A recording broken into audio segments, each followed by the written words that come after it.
William, hey. Yeah.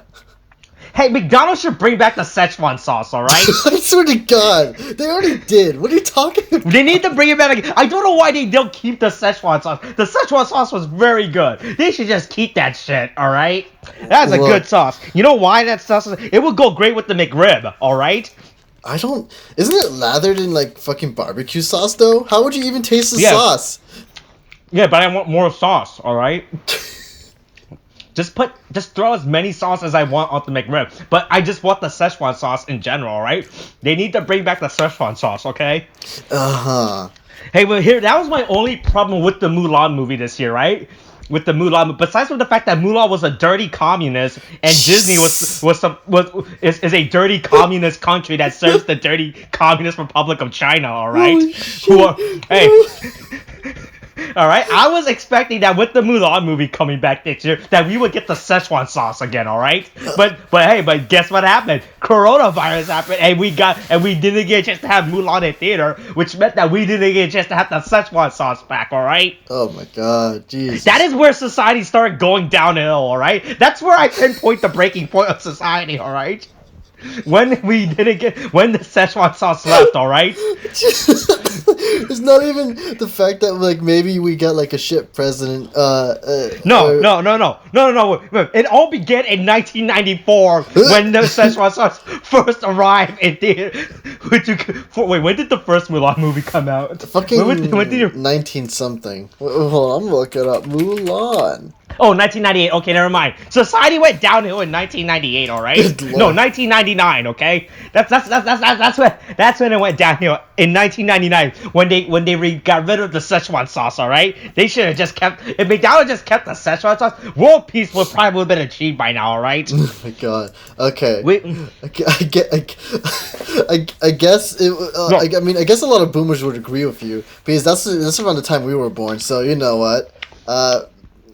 You know what, there you go. Y2K, alright? Y2K, yeah, Y2K. Yeah, I was gonna bring back the Fresh Prince. I was gonna name my stupid 90s thing. I was like, hey, do you remember when Hertz made those stupid purple and green ketchup?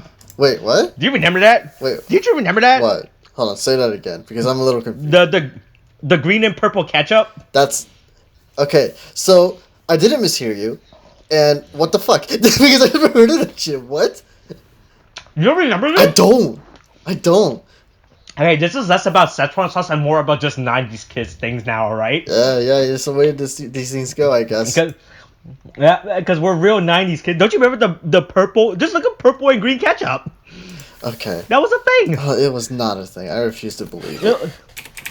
It was just ketchup that was fruit color. Purple ketchup. This was a thing. I think there was blue color at some point. This was like the coolest thing. That was peak 90 aesthetic. Oh my God, that was from the Heinz. Yeah, the Easy Squirt shit. Oh my God. Look, this was peak society. This was peak society, all right. This is when we were on the road to world peace, right? And then it got ruined. And then it got ruined. They got rid of the Easy Squirt, the Szechuan sauce. They got rid of Sunny D and Ecto Cooler and all that stuff. That's when society started going down. All right, we need to bring back the 90s. All right. God, man. We should just start going back in time. All right, to create the 90s again. All right. Okay. Even though that is currently what is happening in this generation of media, where we just bring back 90s stuff. Oh my God. Like Mulan, but now she's a communist. I mean, this is apparently a thing. I have no idea to the validity of it. I'm not willing to go scroll back to find it, but... No, I don't know about that. I don't know, man. They might... That just might be a stupid social media post. It could be, but hey, you never know. You never know. Hey, McDonald's, why don't McDonald's bring back the Hertz Easy Squirt ketchup instead of Szechuan sauce, alright? It's like, alright, what if they do that instead? Oh my God. You know, that would make eating fries a whole lot better. Yeah, then every kid will love it, alright? Mm-hmm. And then they could bring back the Szechuan sauce in general, too. Hey, just bring back to my original point. Give me the Szechuan sauce again, alright? Rick was right. We need the Szechuan sauce again. Good Lord, man. Fucking... Where is the segue? That's what I was waiting for. What segue? Hold on. I just want to rant about Szechuan sauce. That's all I wanted to do. Oh my god. Fucking, you're sitting there eating a McRib, going on a fucking rant about Szechuan sauce, and there's no red. I'm thinking about how great it would eat if there was Szechuan sauce in this McRib right now. It's slathered in barbecue. You're not gonna taste it. No, I'll taste it. All right. No, you're not. How? No. I'm already dying from eating McDonald's, alright? The Szechuan sauce will just accelerate your death, alright? It's like, oh yes, McDonald's, bring me death. I just want to put death sauce on my death burger, on my McDeath, alright?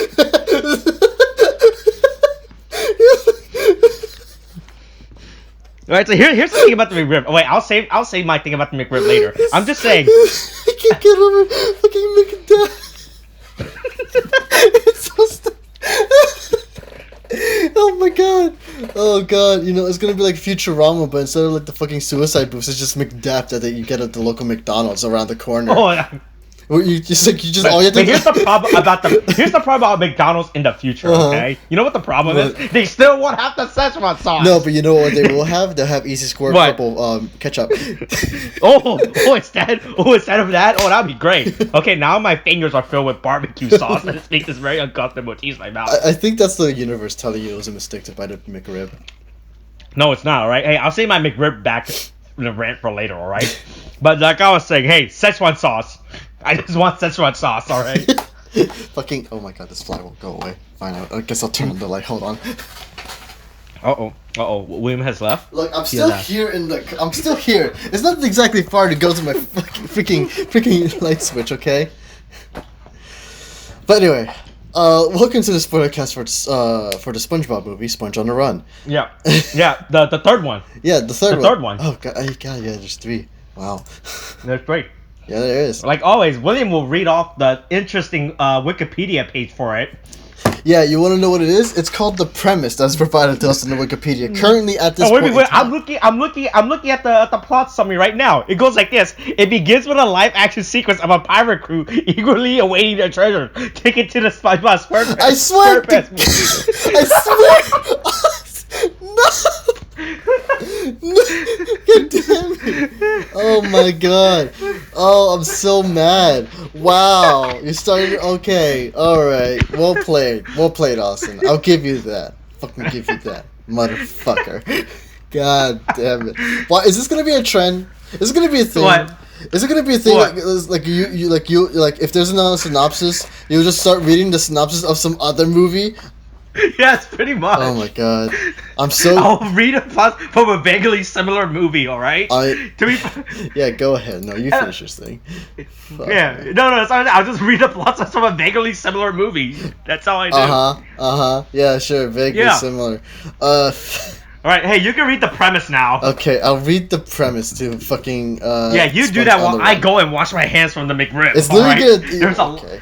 There's a lot of barbecue sauce on my finger from the McRib. Yeah, the finger-smacking good McRib. Available now at your McDonald's. We're not getting sponsored, by the way. Oh, that's right. Hey, buy your McRib and die. Holy shit. Oh my god. Okay.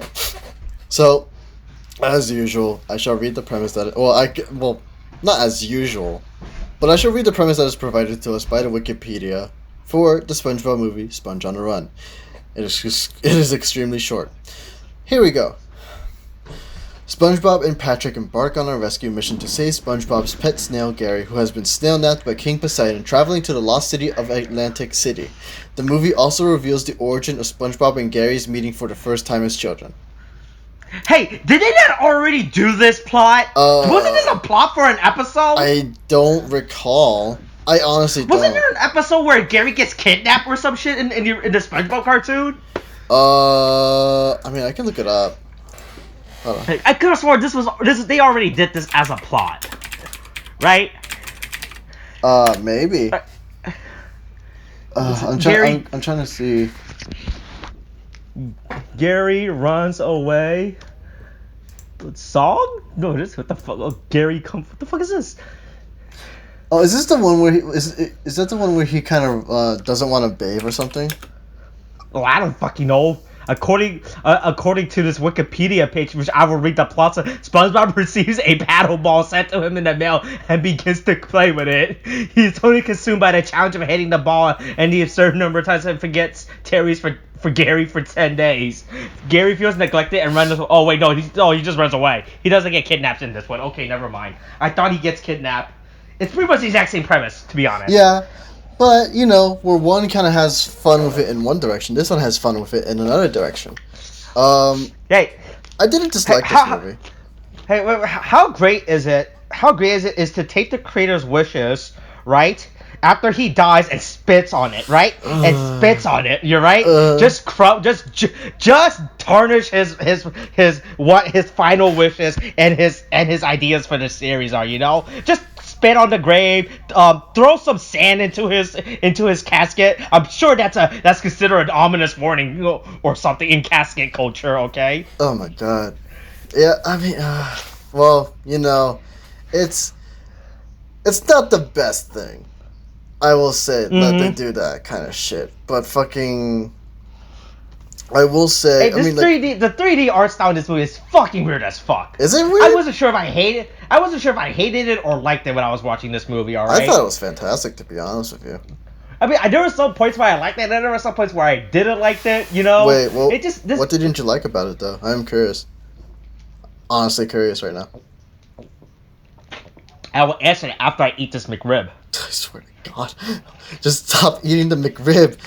Shut up. I can't stop eating McRib. At this point, you're going to run out of McRib, and you're going to like, oh God, I need more McRib. I do need more McRib. Oh my God, you're going to start eating your fingers because you're like, oh God, the barbecue sauce. You're just going to start... The McRib reminds me of Szechuan sauce, all right? Jesus. How? It's barbecue sauce. Is Szechuan different? I don't know. Aren't they all? Look, they're both sauce, all right. That's how similar they are. They both have sauce in their name, in their title. Oh my God! What is Szechuan sauce even made of? Is it like soy sauce and something else or something? Yeah, soy sauce, ginger, and all that stuff. You know. Oh, okay. But it tastes all processed, right? I bet. I mean, I like the art style. At times felt very weird. I was really hoping this would be a traditional animated movie like previous SpongeBob, but it being 3D, it was really weird. Oh, I'm just not used to seeing SpongeBob in this art style. That's just it's just because we there's nothing wrong with the art style or anything. Like is that something I'm not used to seeing SpongeBob in, right? Because I know like the only time they really did that kind of stuff is like in the second movie where it's like, but they even in that one it was like he was 2D underwater, but then as soon as he gets out of the water they 3D animate his form and stuff. Yeah, like that, stuff like that. Right? Yeah. So usually when they do like SpongeBob has always been a traditionally animated franchise, and whenever they go to like different media of expression, it's only for like a cutaway joke or a gag, stuff like that. So just seeing it being the focus point of this movie was very strange, you know. Yeah, but I mean, the thing is, it wasn't exactly bad. The thing is, I thought it was actually really good, the animation. So it was like, yeah, the animation in this movie is still very good. Like everything looks really good in terms of lighting and shading and all that stuff. Yeah, like they really pulled it out. Like it didn't like they cheaped out on anything when making this, you know. And everything looks really good. Yeah, it's actually freaking like I cannot overstate like.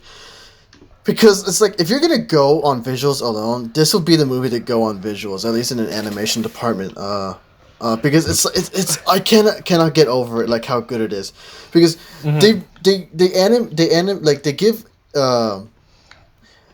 able to kind of keep the sense of SpongeBob in a 3D format, like at least a lot better than they did in the previous movie. What was that called? No, the one where they became superheroes or some shit? Yeah, something like that. Because I know, was it Sponge Out of Water or something like that? Yeah, I think so. Yeah, that was it. Yeah, I think so. But yeah, it is called Sponge Out of Water. Oh wow, I got that right. I got that correct on the first try. Anyway, but like, they also kind of kept that feel of a cartoon. It's a thing I kind of noticed that they made it so that the frame rate wasn't smooth, right? But they limited it in the sense that like it was like I don't know it was probably like a 30 frame rate type of thing, and it's that kind of thing that they also did in well, not Nickelodeon specifically, but they also did it. I don't know who owns it anymore, but for the Peanuts movie, they limited. Oh, that's right. Yeah. They limited the frames to keep it closer to the original feel of the Peanuts spin-offs, or not spin-offs, the specials that they air, like you know, what was it called, like it's the Great Pumpkin Charlie Brown, you know, it's Christmas Charlie Brown, it's Thanksgiving Charlie Brown, all those kind of things. I maybe just remember the titles, but I'm not gonna bother with it. But anyway, the thing is, in that movie, for the Peanuts, as we'll relate here, they were able to really keep the feel of the animation, but they also kept the feeling of character as well, like where it's like you look at these characters in a 3D format and they wouldn't really look out of place if you just 2D animate them, because they animated them in a way that this is like it kept to how they were like animated and drawn in the cartoon. It's hard to describe, but it's like let's say if you get the side with like the profile of like Charlie Brown, right? He'll typically have like his hair kind of sticking out to kind of represent and like that. And then if you go to a front view, it's like in front of him or whatever. It's hard to explain this. No. But like as I eat my McRib. Yeah, but they give it that sense of like it fits. It's not realism per se. It's just like it fits with what you remember from the cartoon. And it's just like they do it very seamlessly. And then with SpongeBob, I'm pretty sure they saw the Peanuts movies like, we could do that, and they pretty much did. But you know, it's like they did that, but then they also kind of showed off a bit with the lighting and like how they like. It looks good. I just can't get over how the shading and the lighting are really good. I'm not gonna lie. I was really impressed with the shading and the light throughout this entire movie with the characters. You know. Yeah, it's honestly rather fantastic. So, well, you know, that's enough of the praises of the animation department, because honestly, it really does deserve it. But also, real quick, hey, is it bad I thought that Christopher Walken was in this movie? When did you think he was in this movie at all? I thought Christopher Walken was voicing Poseidon for a second. Oh, how? At all? That's not even the same voice. No, he was talking in the similar way that Christopher Walken talks when we first see him. I mean, I guess I don't think so. Like, oh, I thought so. I mean, like the thing is, I know how Christopher Walken talks, but like I never got a sense of him being. Maybe it's because I'm more used to the voice of Matt Berry as Poseidon, but because the thing is, I remember his voice a lot better than Christopher Walken's, and maybe that's the case. I don't know, but I never got a sense of Christopher Walken from. I ironically thought it was Christopher Walken when they showed Poseidon. God. Oh, by the way, hey, who is this? Doesn't Poseidon already exist in the SpongeBob universe? Wasn't he the main guy in the first movie? It depends on how you view it, because he wasn't called Poseidon back in that movie. He was called Neptune. Wait, are there two different characters? No, it's like the same character, but they reuse him in a very different sense. It's just like there's no real canon to the show. Is this the same character? Or is this a different character? No. It seems the same character, but what I'm saying is that like it's kind of the idea of like it's a cartoon. Don't take it too seriously. If there is a canon, he's mentioned. Okay, apparently within the SpongeBob universe, there's two King of the Ocean. There's Poseidon and Neptune, apparently, according to the Wikipedia page. Really? Yeah. But wasn't there another king character? Wasn't there another sea king that challenged SpongeBob to cooking? No, that would be the same King Neptune. It's just that they redesigned him later for the movie. Oh, was that it? Oh, okay. That's part I was getting confused by. Okay. Also, it's probably a fact that like, because there is a kind of canon to the first seasons of SpongeBob and the movie, Because this is a thing I remember where Steven Hillenburg, I believe, right? Yeah. Yeah. The one where Nickelodeon spat on his grave. And went along his wishes of, hey, don't make a SpongeBob spinoff. Don't use a movie as a backdoor pilot to force a SpongeBob. Boy, that thing was. Boy, those sequences were very forced into this movie. I'm not gonna lie. That was one also problem I had with this movie. Those sequences were very forced. Okay. Well, I mean, we'll get into that definitely. You keep that in mind. Okay, so yeah. So King Neptune and King Poseidon are two completely different characters within the SpongeBob universe. That both just happen to be King of the Ocean. I don't know how the fuck that works. I mean, it's again like the kind of thing where like it's a cartoon. Don't take it too seriously, but also it's whatever. Are Poseidon and Neptune the same character within literature? Within mythology. Technically, in mythology, yes, because they are like there's the Greek gods. Rome comes in. It's like we'll repurpose them and make him Neptune or whatever. But if we're talking about it, like as I was saying before about like in story lore, because Steven Hillenburg says that the four seasons in the movie like happen in an area where it's like he doesn't like the later iterations of the seasons, and so especially because of how he also says don't make a spinoff. Don't use my characters to make a spinoff, Nickelodeon. That's my last dying wish. I'll take that with me to the grave. Yeah, that's an unfortunate thing, but the thing is, it's what do you call it? He considers the later iterations, everything after season 4. He considers those seasons to technically be before season 1, 2, 3, and 4. I mean, yeah, that's usually how season after season 4 goes. No, because it's just like he doesn't like. I think it's mainly due to the fact is like he doesn't like the immaturity of SpongeBob, because the thing is it's like there's a very different sense of character with SpongeBob in seasons 1 through 4 and then seasons 5 later on. Right. And because it's this kind of thing that I remember they call a Flanderization of the character. Yeah, that's the thing. Yeah. And for those in the audience who do not know, this is kind of a thing where what was the character's name? Something Flanders. Ned Flanders. Yeah. Ned Flanders, right? Now Ned Flanders in The Simpsons was a very popular character who, in The Simpsons, he was characterized as a God-fearing, God-loving man or whatever, as you have it. But and I bet he loves Szechuan sauce. Yeah, exactly. But as much as he loves Szechuan sauce, he loves God more. But there's this whole thing where there was so much more to his character. There was so much more depth with his character in the earlier seasons of The Simpsons, where he wasn't just like, these two teenagers, we should. We should have them like sit 6 feet apart or whatever, so they don't like kiss or whatever the fuck. That kind of typical thing that you would kind of stereotype for like certain Christians. But there was more to his character. I cannot remember for the life of me what happened in the earlier Simpsons movies, because I'm not the biggest fan. I only really watched them a few times, a few episodes really. But I remember there's this whole thing about his wife and stuff, and then he's kind of like struggling to like he doesn't. It's like he's a single father struggling to take care of his kids and stuff like that. Yeah, I mean there was a lot more depth to that character, but then later on in later iterations of the seasons of The Simpsons, they basically just have him become this one note character of making jokes. Yeah, he just became a caricature of what he did. Yeah, he becomes a caricature, right? And so the same thing kind of happens to like SpongeBob and the characters of and the characters of SpongeBob, right? Like Patrick and stuff, right? Now, like the cat. Yeah, like you have like Squidward who doesn't like SpongeBob, but then there are like episodes that you remember, like in a pizza episode where like like the pioneers or whatever, that pizza episode. Yeah, the pioneers used to ride these bad boys for miles all the time. Oh my god.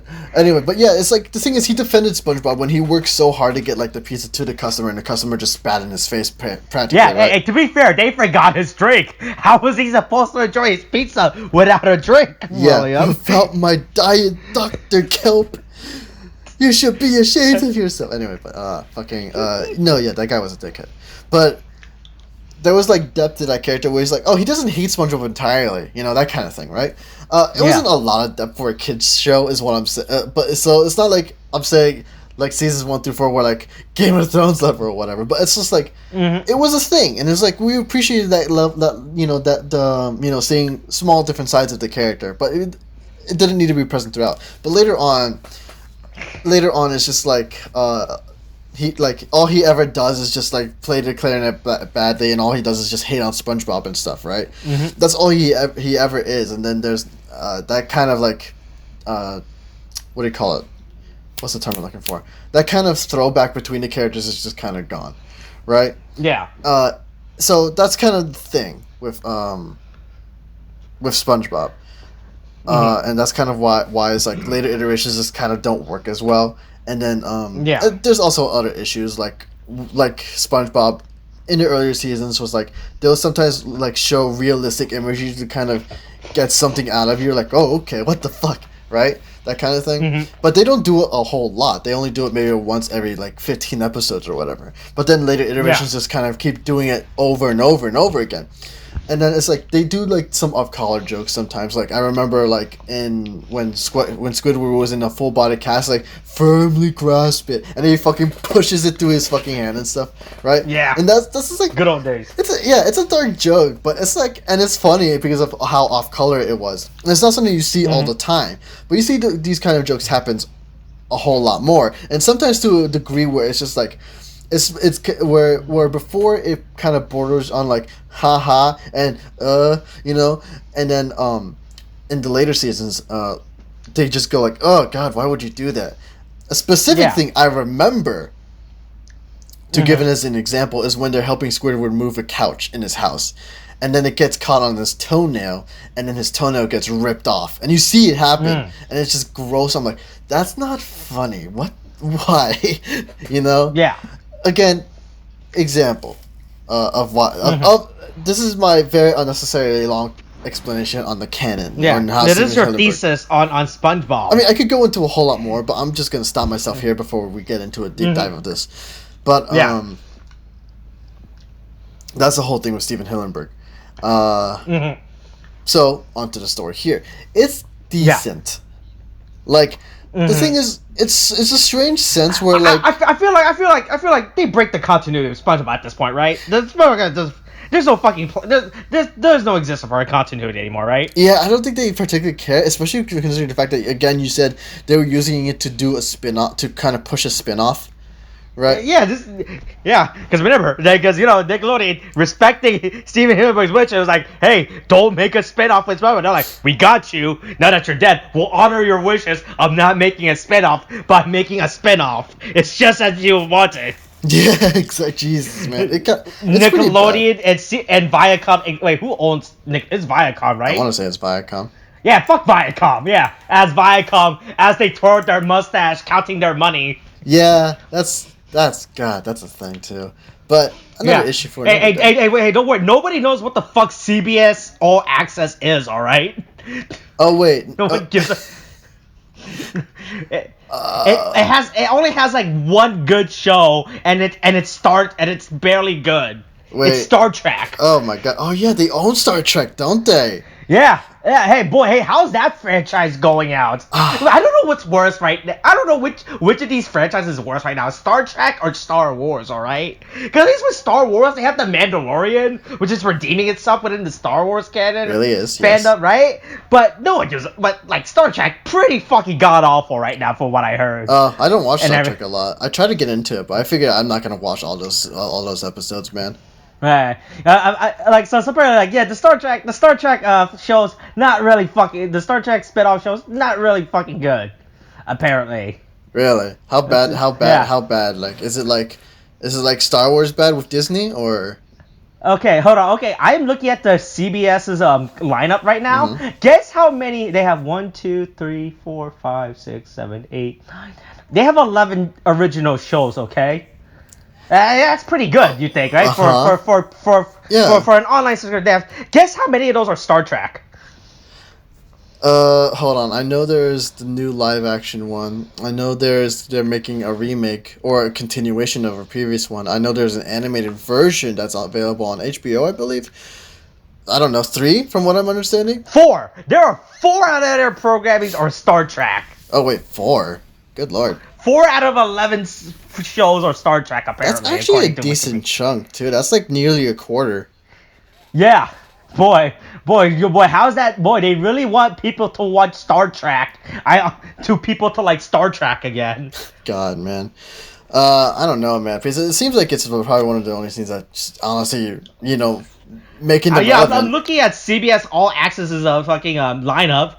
It's a bunch of Star Trek show. They have the Twilight Zone. I mean, the new reboot Twilight Zone, as a Twilight Zone, it's okay. It's not the best thing. It's the problem with I have one of my biggest problems with the new CBS. They changed it from originally. So Twilight Zone has always been half hour. The original one was half hour for you to, so that way you can tell the story, right? Mm-hmm. But with the new reboot, it's an hour long. So it's an hour long. That gives you more time. But the problem, it just pads out now. Is my problem within the. Oh, they pad out the content rather than expanding on whatever ideas they're doing. It's not like because when you watch what you're like. When you watch the original, like it was like a half hour show. It's a half hour show. They get to the point. Like, here's the fucking twist. Here's the message. Right? Like, boom, you're done. Like, oh wow, right. Yes, boom, yeah. You get spooked. Mm-hmm. Ross Stern, like, oh, you just entered the Twilight Zone. He says as he spoke on his cigar and tells you about the darkness of mankind and what it's life and what life in the future will be like without Szechuan sauce. Is this a Szechuan sauce episode now? Is this what it is? It might as well. It might as well be. But yeah, but even though I like Jordan Peele. Right, he's not. But boy, I do not like the new Twilight Zone shit. It feels like it's really padded out. Like you could cut out a lot of stuff from you can fan edit the newer seasons. Mm-hmm. That's currently the reboot, and you could pretty much get the exact same message across. Would it be better if you fan edited them, or would it just be kind of compared? To be half edit? I mean, I feel like it would be better. Okay. I feel like better. Like I don't think Twilight Zone works as an hour long 43-minute word of fucked up. The timing because of ad breaks and all that shit, but I think I actually think it's sort of like an hour long. It doesn't work as an hour long drama. Okay. It definitely Sorry, back to SpongeBob, right? And fuck Viacom. Yeah, there you go. Yeah. Yeah, back to, okay, well, where are we? Hey, Keanu Reeves is in this movie. Dude, Keanu Reeves is the best part of this movie. He's in this movie way more than I thought he was. I thought he was gonna be like a one-off thing, right? In that dream sequence. I thought all right, cool. I was like, okay, we got a Keanu Reeves cameo. I thought that was it, right? Yeah. No, he just fucking keeps coming back. Like, oh, fuck Keanu Reeves, you're actually you just exist again. Okay. It's really funny to see Keanu Reeves just kind of get. Oh, he gets to a point where he's just kind of done with SpongeBob. It's just really fucking funny to me. It's really fucking weird, just it's like how he just fucking keeps existing. Because we first see him in the dream sequence and everything. Like, yeah, what's up? I'm Keanu Reeves, the tumbleweed that exists in the dream. then he manifests himself into the real physical world of SpongeBob. But I use that word very loosely. I will say, I didn't expect like maybe half the cameos in here because I kind of went in it blind. I did not expect Snoop Dogg to come in with a surprisingly good song. That was really fucking out of nowhere. I wasn't expecting Snoop Dogg either. Yeah. Right? I was like, what the fuck are these stupid cowboy pirate zombies gonna do? They fucking Snoop Dogg. The word about Snoop Dogg introduced himself as Snoop Dogg. Yeah. That's it's like he wasn't playing a character like Keanu Reeves was playing Sage, right? Yeah. Like, hey, yo, what up? It's Sage, right? No, he just said, hey, yo, Spider, what's up? I'm Snoop Dogg. I exist. Snoop Dogg as a person exists within your universe, right? That's like the weirdest thing. So does that mean that all Snoop Dogg canon is now canon within SpongeBob? Does Martha Stewart exist in the SpongeBob universe now? Oh my god! Just wait until we get SpongeBob into the Avengers Initiative to see what goes on. No! Wait till SpongeBob goes to prison for trade secret. That's what Martha Stewart was arrested for, right? Trade secret. Was it? Hold on. Insider trading. Okay. Oh yeah. That's like the financial stuff. Yeah. Wait till SpongeBob goes to jail for insider trading of the Krusty Krabby Patty formula. Hey, Viacom, you're listening. That's my plot. I'm copyrighting that shit. I'm writing that shit. I'm writing the fan fiction right now for that. Don't you fucking steal that shit, Viacom. Don't you turn that shit into a Twilight Zone episode or a Star Trek spinoff, all right? I'm gonna write that shit down. God, no, but yeah, it's like Snoop Dogg comes in out of nowhere. And again, a surprisingly good song. Like I actually enjoyed it. But then there's also Danny Trejo, which is like surprising too. I'm like, dude, Mhm. what? He's like, they come up with like the stupidest but funniest song they have for his character to come in. Because I don't remember what they call his character. What was his character called? The demon. El Diablo. And so, the devil basically, right? And then there's like El Diablo, it's a bad guy. It's like that's how they end the song. Whenever they're just like done introducing him, it's like, okay, all right, I get it. But God, man, that's just fucking funny. Yeah, I was not expecting Danny Trejo to show up. It's like a lot of the live action, like a lot of the live action cameos are honestly the best. Yeah, I was because you weren't expecting them. Yeah, right? I'd be like I knew Keanu Reeves was good because they did show the trailer of him being announced for. I was like, oh okay, cool, Keanu Reeves in this movie. But then fucking Snoop Dogg and Danny Trejo show was like, wow, fucking out of nowhere for me, honestly. God, it was so good. Really though. I fucking loved it. Yeah. But yeah, but like unlike Danny and Snoop Dogg, it's just like they're kind of one-offs. And they do kind of like, well, at least for Snoop Dogg just pieces out, and then Danny Trejo gets burned to ashes, which is honestly just. Oh yeah, he didn't straight up die. Yeah, it was actually really funny too. They just keep fucking opening the curtain, and it's like he just keeps getting burnt, and then just turns to ash, and they just all just casually walk out. It's like, oh, you just kind of casually committed murder, but all right. Yeah, they killed him. These was a fucking but don't worry, But at least the concept of heaven exists now, where these cowboy pirates has escaped the ghostly plate and entered the new world. All right. Yeah. Also, the weird, as much as I enjoy the sequence, it's so out of left field. Like it has it has nothing to do with the plot or the story or whatever, except for maybe Keanu. And then it's just like they wake up from the dream. Yeah, the sequence is the whole dream was really because it has nothing to really do with their journey. Honestly, yeah, it's just they're like, hey yo, what's up? Like they could honestly introduce Keanu Reeves' character at any other point in this movie, it probably would have been the same. Yeah, it's really funny. But like the thing is, as much as out of nowhere it is, and how it just kind of technically doesn't belong, I didn't mind it. Especially because it doesn't outstay its welcome. It does what it wants, and then it just gets it over with. Yeah. And so, at least for that, I really appreciated it. And so, from then on, it's just like Keanu Reeves is just the sage guy. Yeah, Keanu just hangs around now. He's like, I got nothing better to do. The Matrix 4 isn't coming out anytime soon. I'll stay here. Yeah, but again, it's just like, sorry, bitch. But again, like, I just love Keanu's how his character just gets increasingly he just gets at first he tries to tolerate them, but then he just gets done with them by the end. Which is also really funny. But like the thing is, it's not like the worst movie, but like the thing is, a lot of the jokes don't always hit either, because sometimes it's just kind of there, and so because it's just. I don't know like how to say it, because like like there's this one segment when they're like, of course, driving on the road or something, and then what do you call it? They're having an argument, right? Do you remember when this happened? No, I'm eating the McRib. Fucking hell, man! Why am I the one explaining this, damn it? Because I'm too busy eating the McRib. William. Could you just be not busy eating the McRib? No, I can't. It's too late. I'm already eating it. God. But like they had this conversation between Patrick and like SpongeBob, basically talking about like how they kind of just start insulting each other and stuff, but then they kind of also like the joke is like they kind of like they're like, oh, we won't be one of those best friends who fight and then have to get apart and then come back together by the end of the movie, and that's kind of the joke, but it's just I don't like, it's like I would have appreciated the joke, but it's just like it feels kind of, I don't know if maybe it's because of how it's fine. It's poking fun at cliches. Yeah, it's poking fun at cliches, but I'm just like, that's kind of funny, but I'm not like out loud chuckling, as I would usually would with a SpongeBob movie. But I don't know. It's like sometimes it's just like, well, like in content it's funny. It doesn't exactly get a laugh out of you,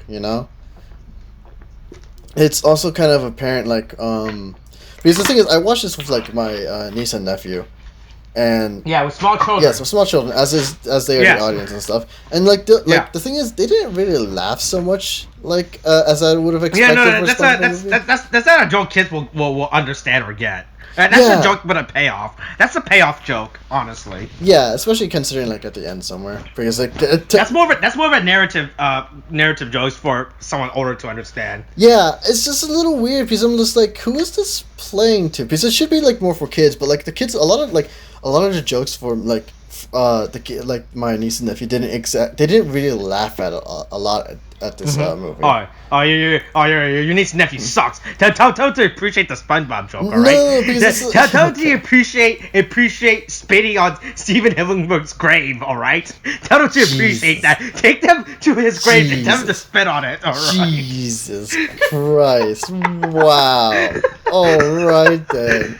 Good Lord. Just as Nickelodeon intended, all right? Mm-hmm. Okay, yeah, it's as like Nickelodeon intended. Fair enough. But yeah, it's just like I don't know. They didn't laugh so much, which is kind of surprising. But I didn't laugh so much either. I mean, I appreciated the jokes, but it's like there's a difference between appreciation and laughing. There were some jokes that I did appreciate. Apparently, SpongeBob Patrick, big. Hey, should we tell her they have a gambling problem at some point? Oh my god, that freaking Vegas sequence is actually pretty funny too.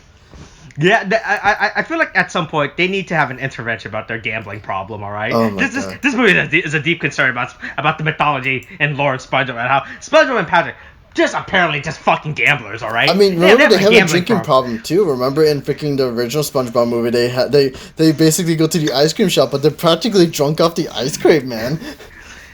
Yeah. Yeah, they had a drinking problem too.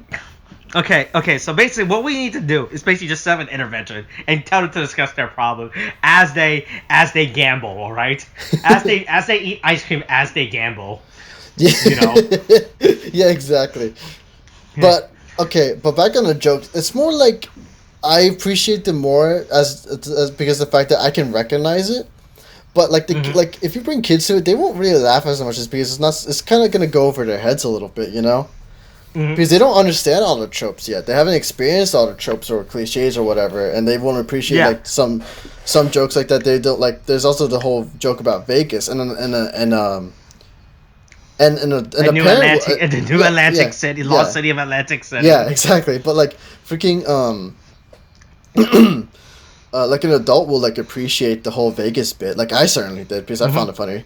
But it's just like the kids would be like, oh, okay, you know, funny stuff kind of do happen. Like, you know, you got like Patrick kind of singing, like continue. He just says 7, 7, 7 while he's in like the fucking restroom or whatever, and then you know that's kind of funny. Like, and a kid can chuckle at that, but they won't get all the jokes, which is also interesting because I'm like, is this a kids movie or is this more catering to the nostalgia factor for the adults who could be coming to SpongeBob with their kids because they're watching when they were a child too. Yeah. Oh god, excuse me. My throat is getting parched from this. Oh god. Oh, that McRib was very good. Is it actually good? Right. It's the McRib, right? You know what you're getting when you buy the McRib. I never bought the McRib, so I can't say. Oh, you never bought the McRib? Oh yeah. You should get the McRib. So hey, here's my problem. So I have a lot of problems. So I don't like how they messed the continuity of this movie, right? I'm really annoyed by that. Like, because there's like clear as continuity. I hate how they just because they ruined it just like accept their stupid backdoor pilot for the stupid SpongeBob spinoff that no one really wanted. To be honest, I don't like this like the whole fucking Camp Coral background thing about like that could have just been its own episode or tie an episode to this instead of being like this whole serving as a backdoor pilot. I'm really annoyed by everything about that whole flashback scene, even though it's supposed to show, hey, yo, SpongeBob is such a good person, you know, here's how we became friends as within our youth, right? Even though it clearly breaks all the rules of established canon, like how apparently Sandy Cheeks knew SpongeBob as a kid, even though their first time meeting was when she fucking moved to Bikini Bottom that episode, you know, when they introduced her. Yeah. And she's been there this entire time. She's just there. Yeah, and there's the whole Squidward thing, right? Squidward was just there too, right? Yeah, like Patrick and SpongeBob, that's fine because there's no real established canon with that, right? And the thing is, that's fine. Like that worked as a whole. That worked as a whole background to SpongeBob being kind. Sandy and Squidward were very unnecessary and should have stuck to more towards a canon perspective. One thing I do enjoy, at least, is just like it seems like I'm not sure if it messes with canon entirely, just because I remember SpongeBob always admiring like the Krusty Krab and stuff, and therefore admiring like Mr. Krabs. But like the whole segment where like Mr. Krabs kind of comes in and talks about like how Mr. Krabs apparently. I remember like the only thing I remember from Mr. Krabs back prior to the series was that he and Patrick used to be. Not Patrick. Plankton used to be buddies working at the same old burger joint before the Krusty Krab, and they invented the Krabby Patty. Formula together. I remember that much, but I'm more lenient with Mr. Krabs being there because when they showed that episode of their past of him and Plankton, they didn't really establish where and when or how long ago. So I'm more lenient. Like he could at this point he could have just been a drifter who may or may not work yet. Yeah. With the. So I'm fine with that one. They do technically set up a canon actually. Because I don't remember that. I remember the basic synopsis. I don't remember where exactly that it takes place. Okay, because the thing is, if I remember correctly, they were kids, and when they were kids, they disagreed on the direct, like Plankton and Mr. Krabs. But when they were kids, they were arguing about like the direction of how the restaurant or whatever, and then they that's how the whole recipe, the formula got ripped in half and stuff like that. Yeah. But so like that was all fine and stuff. But like the way I took it, was like I took it as Mr. Krabs like later on trying to sell his first few Krabby Patties after he's grown up and decided he wants to be a restaurant owner, or whatever. And so that's kind of how I took it. And so like the thing is, because of how it's a little vague, and especially because there's no like established canon to Mr. Krabs' backstory or whatever, it was really non-offensive to the whole matter of things. But it was really like the thing is, I like, as much as I disagree on the moments, I actually do like how they use it in a sense that like it's to establish his SpongeBob's good character, because it seems it's like the way it feels is like it's almost like a non-flenderization of the character, you know. Because as much as goofy as he is also a good person, and also people they also start to recognize that, and because of that, you get more depth out of the characters than you would expect previously from how they clearly used to treat SpongeBob characters. Yeah. So it's like one of the few things I could actually really appreciate from that. Something I do appreciate is that this movie sets up a lot of jokes that pays out in the end. Did you notice that? There's a lot of setups that are already seen as throwaway lines, like going back to when they were talking about, I bet we're gonna fight and make up later or something like that. Yeah. Right? There's like a lot of random fucking up jokes that they set up super early that ends up paying off. Like we see Squidward reading the magazine with Kopi G or whatever. Yeah. And then it was actually Kopi G. I was like, oh, okay. That was fucking, oh wow, they set that shit up. There's a lot of fucking setup with these with a lot of these jokes and everything. Yeah, it's like they actually worked hard to actually like make the jokes work. It's surprising because it used to be like in Sponge Out of Water, they didn't really work too hard. They kind of kept to a one character what do you call it? One character joke, one off joke. No, not one character jokes. This is like what's the term?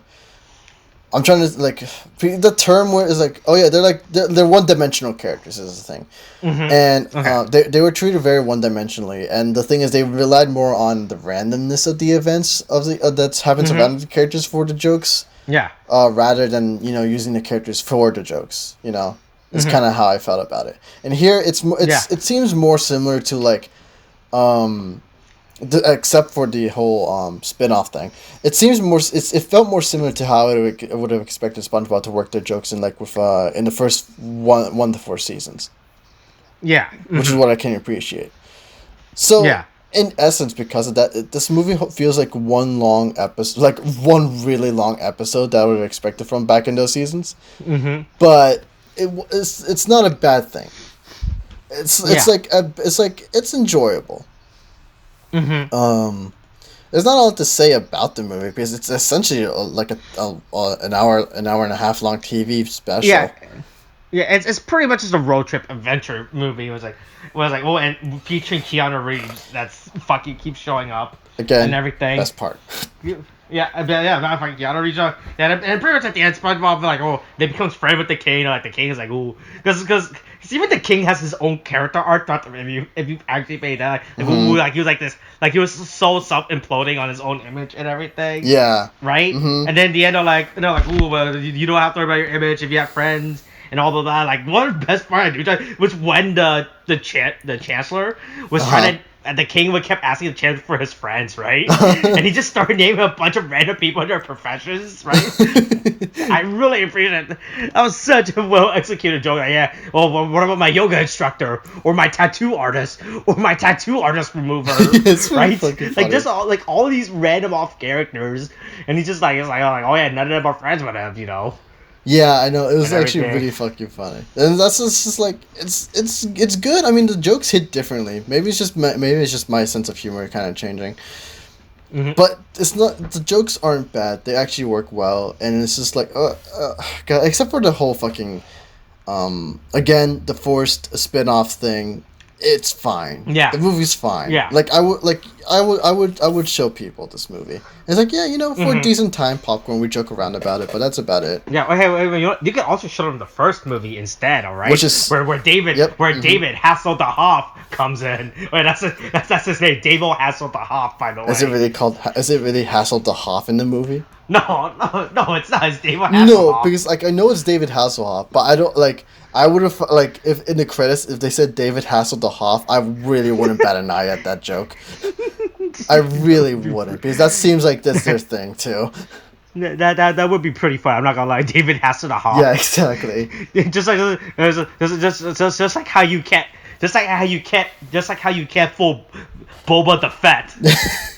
God damn it. Okay. Well, I mean, I can't really say more about this. It's just like it's a fun, decent movie. Mm-hmm. Oh God, we went on a long rant about a whole bunch of other stuff though, which is.